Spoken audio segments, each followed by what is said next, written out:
எத்தனை சாமி வந்ததையா, இது எந்தெந்த சாமி தந்ததையா, எத்தனை பாட்ட சொன்னதையா, சுத்திர பூமி கண்டதையா, அடிச்சு வீசும் காத்திலையும் அந்த தகப்பனையா, பிடிச்சு ஒரு வம்சத்து கதையே உள்ளதையா, நூறு தலைமுறை சேர்ந்து கல்வி வீட்டுக்கு நம்ம போகமான ஒரு கனவுல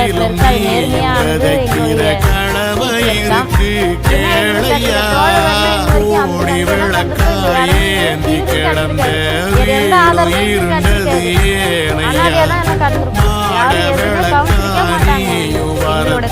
கட்சியில போனதுக்கு அப்புறம் தான் இப்படிப்பட்ட வீடை கட்டி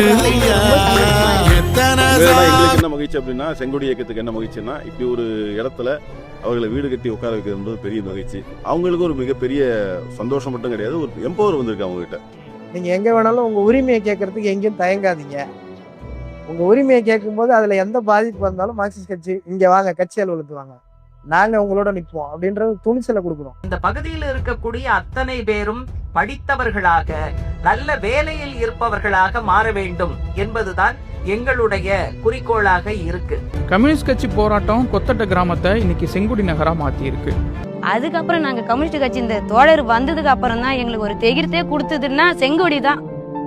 செங்கோடி தான் நான் சொல்ல முடியும். நீங்க செங்கோடி இயக்கம் மாதிரி இயக்கத்துல நான் இல்லைன்னா நான் இவங்களோட பயணிச்சிருப்பேன் எனக்கு தெரியாது. உண்மையிலேயே நான் கிட்டத்தட்ட 5 வருஷமா இந்த டீமோட நம்ம மக்களோட நான் பழகிறப்போ எனக்கு என்ன நான் கத்துக்கிட்டேன் அப்படின்னா, நீங்க உண்மையான அன்போட போய் மக்களை அணுகுனீங்க, அவங்க இஷ்யூக்காக நின்னீங்கன்னா அவங்க உங்களை விட்டு எங்கேயுமே போக மாட்டாங்க.